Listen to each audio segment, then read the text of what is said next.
Hello guys, hello Aquarius, welcome dito sa aking channel, Kapalaran 888 Aquarius. Alamin natin kung anong messages, vibration, gabay energy para sa lahat ng Aquarius. Ito ay full moon reading for the month of January 2025. So, yung full moon naman is pwede siyang timeless or pwedeng nangyari na or pwedeng mangyayari pa lang. Okay, Aquarius, ano ba ang message na para sa'yo? First card natin dito is friendship.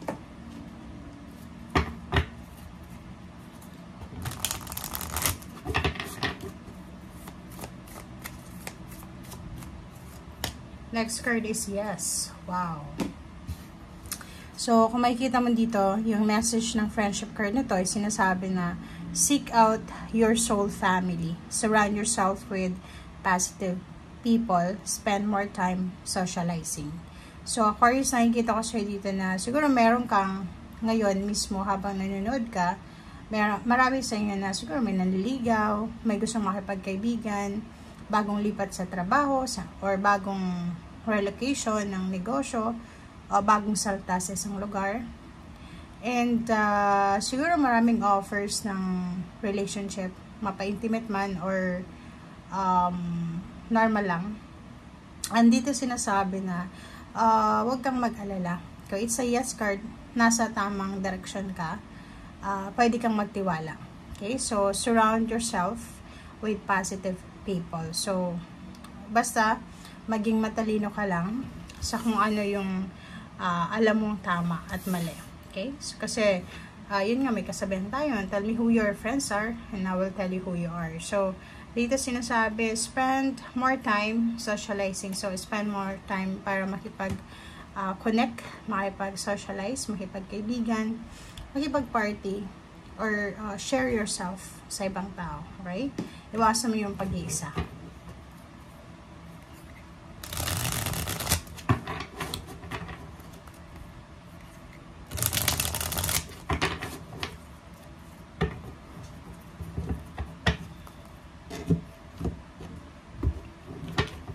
Okay.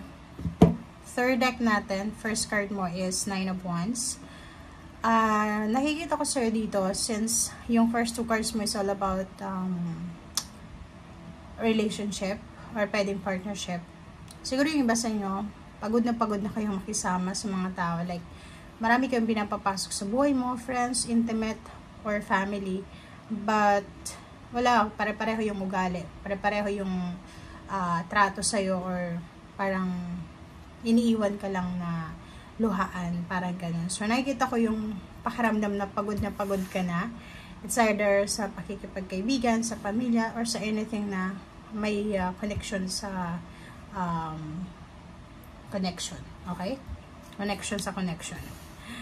Okay, Four of Cups. So, yun. Atong Four of Cups, nakikita ko pwedeng may gustong makipagkaibigan sa'yo sa either social media friend request or pwedeng may nag-i-email sa'yo, nagkukumusta. And siguro yun, hindi ka makapag-reply kasi hindi mo alam kung anong sasabihin mo. So, naghihintay siya. Pwedeng naghihintay siya ng message mo, ng reply mo, ng answers mo. Okay. King of Pentacles. Yung iba sa inyo dito, meron dito na Aquarius na siguro ang tagal-tagal nyo nang naghihintay na ma-promote, tumaas yung posisyon sa trabaho, tumaas yung sweldo, makuha talaga yung minamanifest nilang success and prosperity and abundance, especially sa career and money. And nakikita ko sir dito na konting tiis pa, kasi it's a yes card na siya, so ibig sabihin possible na siya. So hindi ka dapat nag-aalala. Let go, let God, let it flow. Yung King of Pentacles na to, if it's yours talaga siya. So, kung talagang para sa'yo yan, ipapahawak yan sa'yo ng universe nang walang sagabal. Okay, Knight of Swords. Wow. So, yun. So, expect mo na to. Since nakikita mo yung first two cards mo dito, maganda. Itong two cards naman na to, nagsasabi na expect mo na maraming mga messages, maraming letters, emails, yung marami dito chats. Okay?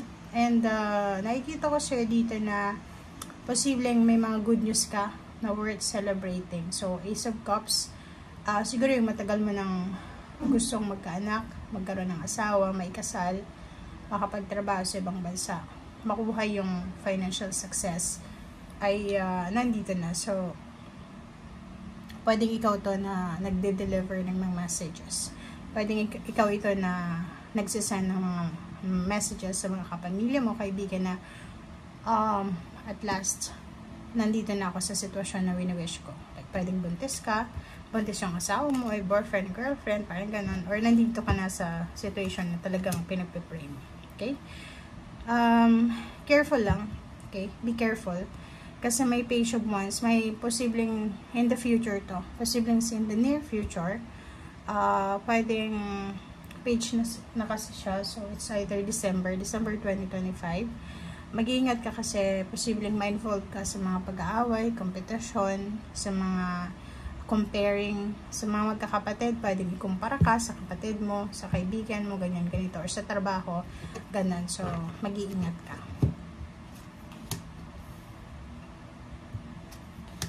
Okay, so yun.